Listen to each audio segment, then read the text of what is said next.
and welcome here to TalkFCB, and welcome back to the channel here today, guys, and what is a very, very sad day indeed, because we're going to be talking today about the serious injury that has been suffered by Gavi, what it means for him, what it means for his career, what it means for Barça, and exactly how all of this happened with Barça, Spain, and I genuinely believe football as a whole have plenty to answer to for these kinds of injury problems. And we're also going to be talking about whether Barça can actually attempt to find any sort of replacement for Gavi in the January transfer window. It is all coming up today. Very, very sad feelings. But let's do this. Because indeed, guys, after Gavi was subbed off last night whilst playing for Spain against Georgia, honestly, I think we all feared the worst. Immediately, the very second it happened, he was clearly in so much pain there, clutching at the knee, and it was one of those where you just knew at the root of your stomach there, this is not good. And it was said there that back in the dressing room, even at half-time in the Spain dressing room,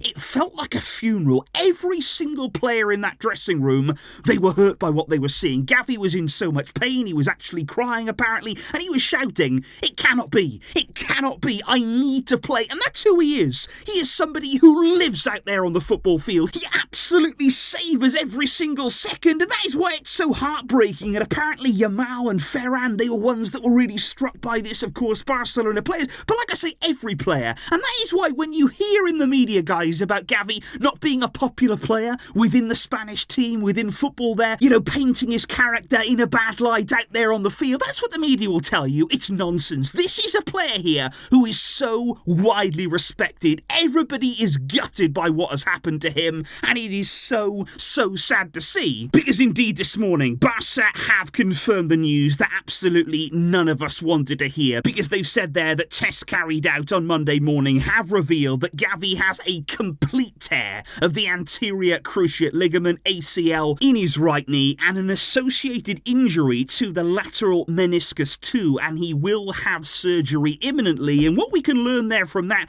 is that it's a complete tear. Now, somebody can have an ACL injury, but sometimes it can be sort of, in a way, lucky, a partial tear. You can come back quicker, the recovery time isn't as long, but this is the most serious ACL injury there for Gavi. And I think the fact also that Barça mentioned the meniscus, that is worrying too. Not only here the ACL, but also the meniscus also being affected. Those are two big injuries. Those are two significant problems there that any player wants to avoid, and especially at just 19 years old. It is a nightmare situation, and we spoke there over on MORETALKFCB today about whether Gavi can bounce back, about whether he can come back the same player, because these are such big problems. But the fact of the matter is right now, and the sad reality, is that we've lost Gavi the whole season. He will not be coming back in this campaign, no question about it. Full ACL and meniscus injury, minimum 7 months out for Gavi. That right now is the expectation. It could be 8, it could be 9 months out, depending on his recovery, which is going to be so important there. There's no chance at all we should be trying to rush him back. Same for Spain, by the way. They cannot put any pressure on him at all. It is so important now that he recovers in the right way, that we make the right decisions, that we look after him physically and mentally. This is going to be so tough. It's going to be a long road back,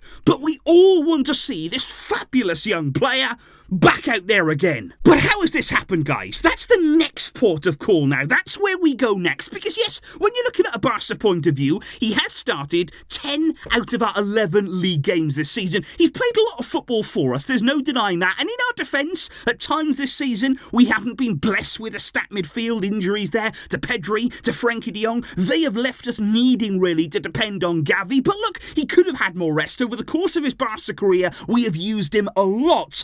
But I also have to look at Spain. There is no getting around that right now, especially when you compare the importance of the games. Barca are playing games that could decide our season. Spain are playing glorified friendlies most of the time. They could have handled this situation so much better. And that is why right now, Barca are furious. They are absolutely incandescent because of the way that Spain have behaved. You look at last night's game, Spain had already qualified for the Euros. They were playing at home against Georgia. That was a game they were always going to win anyway. They've got an abundance of midfield players to choose from. Why Why play Gavi? Why would you take the risk? Because it just feels so unnecessary. It feels so unnecessary. And I know this injury could have happened at any time. It was ultimately down to bad luck in the end that it happened on this night.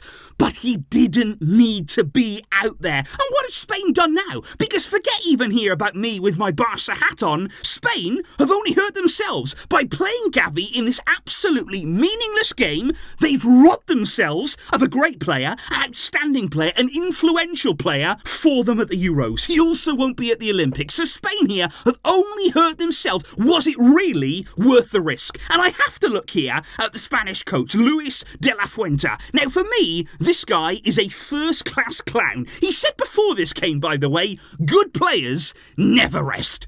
What are you talking about? What is actually going through your mind there? Good players don't rest. Yes, they do. That is so important for any player, any top-level player. Everyone needs rest. And then, though, he actually did rest 9 of the 11 players that played against Cyprus 3 days before this match. 9 out of the starting 11, he rotated them. Why was Gavi not in that group? Why did you not do the same with Gavi? And this is the same man, by the way, who decided to take Pedri to the Olympic Games. He was the coach there at the time for the Spanish Olympic team. He took Pedri to the Olympics after the season that he's had, the long season, and that had a knock-on effect on him too. This guy is an absolute idiot, and there is no doubt in my mind here that Spain could have done more to prevent this problem. Barça have responsibility, yes, Barça have to ask questions of themselves too, but what went on in this game right here, it is an absolute disgrace. But I'm not stopping there either, guys. I'm sorry right now. I'm just feeling so angry, so frustrated, and these are feelings actually that I've had about football for a long time now. And let's just get to it, because this goes even further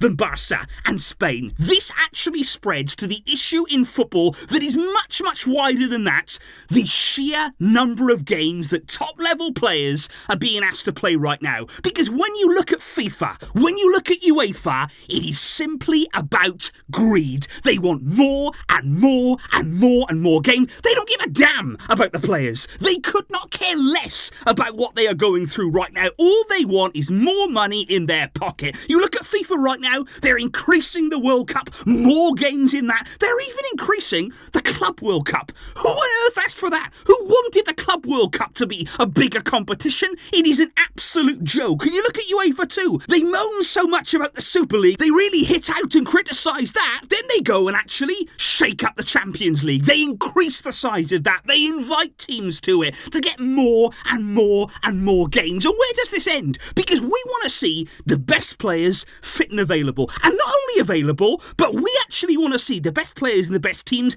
at their peak, at their highest level. We don't just want to see players there labouring through games. And that's what it's going to come to. When you're having to play every 3 days, when players aren't getting summers off, when they're only getting a few weeks here and there, we will see players just ultimately getting through matches, not showing their best level, not arriving at their peak condition. This is not good for football. It is killing the game, and we've lost another great player here, and there will be more. You can guarantee it right now. ACL injuries, long-term injuries, they are becoming more and more frequent in the game, and FIFA and UEFA are doing absolutely nothing to stop it.